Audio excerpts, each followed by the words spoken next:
everybody. Get the blood pumping. Hello? Here we go.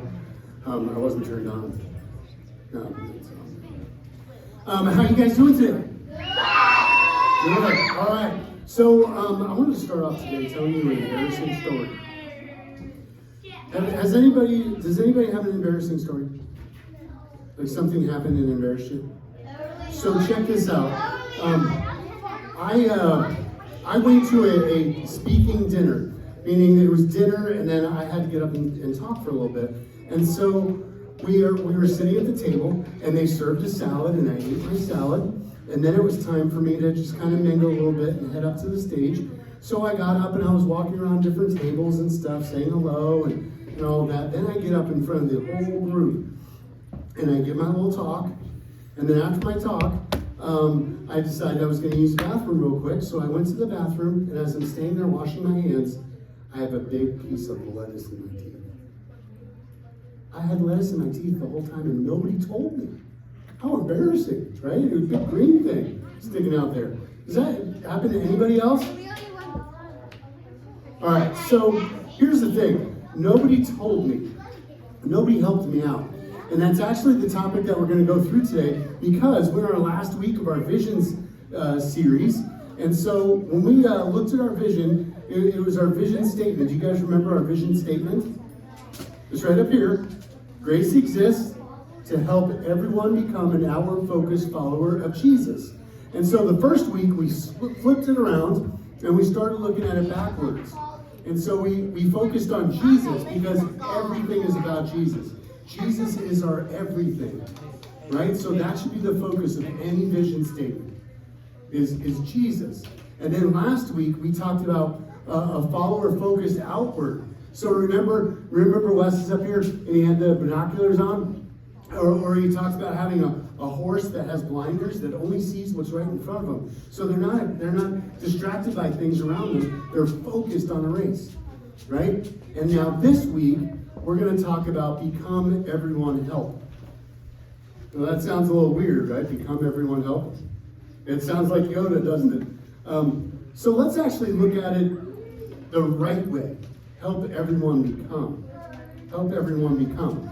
Now, the reason that we want to look at help everyone become is because God gives us spiritual gifts to help us. So we don't have to do it on our own. God is going to give us gifts to help us do it, right? So there's actually a couple different types of gifts. There's three different categories. The first one is natural gifts, and so everybody in the room has natural gifts. You were born good at something. It's kind of like being born fast, or you grow really tall and you play basketball, right? It's a natural gift that you didn't work to do at all. It's you. That's how God wired you, right? The second category is learned gifts. How many in here have learned gifts? Like some of you, yeah, we all do, right? And the thing about learned gifts is it's something that we practice. We do. Like how many people in the room practice something? You might practice reading, you might practice sports, you might practice writing. You practice. So learn gifts, first off, we need somebody to teach us how to do it. And then we do a lot of practice so we can get good at it, right? So if you want to be a chef, you might not be a very good chef right now, but you would continue to make food and dinners and things like that and practice to become a really good chef so you can make the perfect souffle one day, right? So learn gifts. In fact, if you think about just in this room, everybody turn to your teacher and say thank you. Thank you, yeah. Teachers teach us, right? They help us learn things. Now, that brings us to the category of spiritual gifts. Spiritual gifts are given to us by God when we accept Jesus. So it doesn't matter what our age is. It doesn't matter when or how. When we accept Jesus into our heart to be the Lord of our life, God gives us spiritual gifts. Right? In fact, in the Bible actually talks about over 20 spiritual gifts. Over 20. And we all have different ones. We all have different gifts and abilities. So instead of talking about all 20, we're going to talk about 6 of them today. And some of you might remember some of these because they all end in er. Everybody say er. Er. All right. So we're going to start with the first one, a welcomer. What is a welcomer? A welcomer welcomes people. In fact, all of these, the is just added on to the gift. So when you walk in today, you walked in and people are at the door greeting you and welcoming you to church.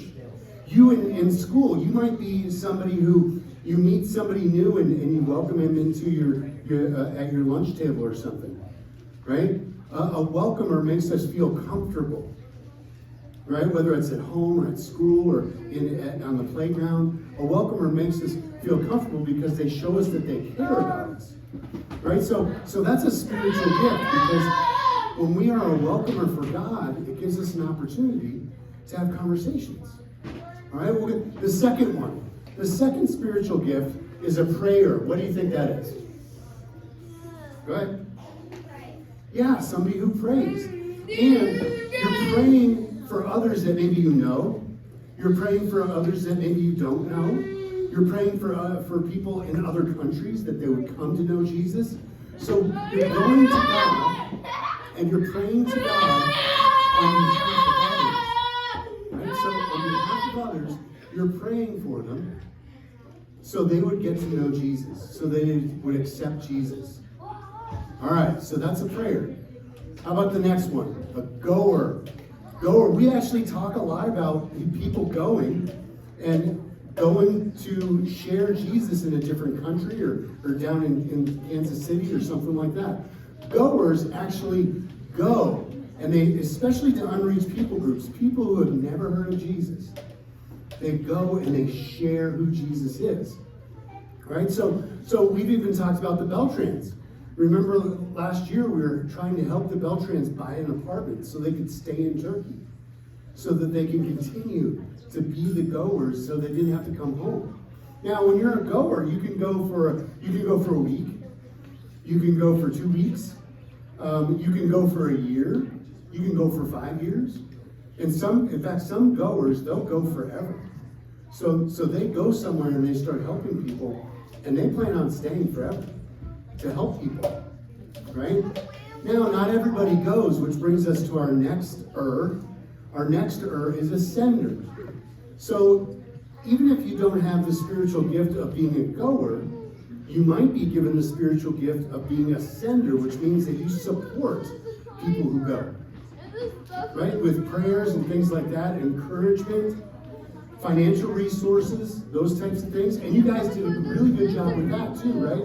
We've packed shoe boxes, we've packed backpacks, we've done lots of things. Our gift cards for Quick Trip, that's supporting, that's being a sender, sending it to people who are goers. So that's really important. And then, and it already said it in the sender, you can be an encourager. In fact, we all have encouragers. There's a lot in the room. Every single one of us has an encourager in our life. Think about a time that maybe you were sad or something like that, and somebody came and encouraged you and listened to you and made you feel better. Or how about this one? Running a race or at a sporting event, and you hear all the encouragers encouraging you. Like I ran a 15K once, and when I was running, it was getting towards the end of the race, and I was tired. I didn't think I was going to make it. And as I'm running down the path, these people I didn't even know, this husband and wife I didn't even know, are saying, you got this, you're at the end, it's right there, keep going, keep going. I didn't even know them, but they were encouraging me. They were inspiring me to not stop running, but just to keep going. Right? So encouragers are very, very important.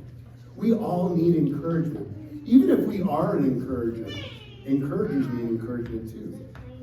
And then lastly, you could be a mobilizer. Now, a mobilizer is a couple of different ones all at once.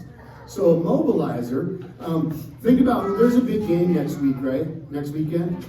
There's a big game. I heard there's a big game. Yeah, it's a super game, right? Yeah, so there's a big game. So here's my example for you. Andy Reid is the coach of the Chiefs. Well, he's a mobilizer for the Chiefs. Why? He's giving game plans. He has other coaches that he's teaching them what he wants them to do. He's meeting with players. He's meeting with Patrick Mahomes and trying to see how we can score more points for them. He's meeting with the defense and trying to see how we can stop them from scoring. So Andy Reid is a mobilizer, and when God blesses you with this spiritual gift of mobilizing, what that means is you mobilize people to be able to go share Jesus. Right? So it involves a lot of things. It involves encouragement.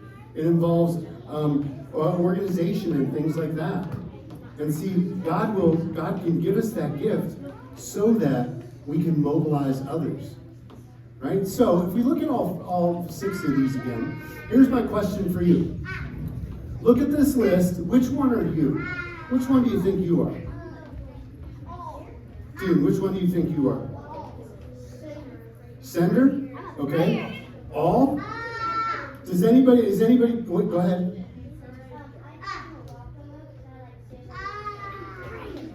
Yeah, you're a welcomer. You make people feel comfortable. You talk with them. A lot of people that are outgoing, that's their spiritual gift. Yes? An encourager? All right, so you're a good cheerleader that brings people's spirits up. Now, some of you in the room, is anybody in the room not sure what the spiritual gift is? Yeah, that's okay. You know what? Many adults don't even know what their spiritual gift is. But here's the thing. If you want to find out, you can start doing some of these things. Just pick one off and do it. Like go on a week-long mission trip or something. And see if you feel like that's your spiritual gift. Right? So if you don't know what it is, that's okay. But you can try these things out. You can try to be an encourager. Some of you might even try to be a mobilizer because you're like, I think I'm a little bit of that, and a little bit of that, and a little bit of that. Well, maybe that means you're a mobilizer. Right? So you can figure out what you are, because here's the thing. I mentioned we all have different gifts. Right? God, the way that God works, He has wired us a certain way as a human. He also has given us a personality. He's given us skills and abilities. And when we accept Jesus, He gives us a spiritual gift too. That's what makes us all so unique. Uniquely wired by God to share the name and fame of Jesus. That's pretty cool. And we can all be a little bit different. So if we go back to our memory verse, and we think about our memory verse, helping everyone become outward focused. Right? What are we helping them become? What's the rest? Followers of Jesus. Yeah. Followers of Jesus. So we want other people to accept Jesus and to live out their faith. And to live in a way that every single day when we use our spiritual gifts and we are sharing Jesus with others, we're getting more and more and more like Jesus.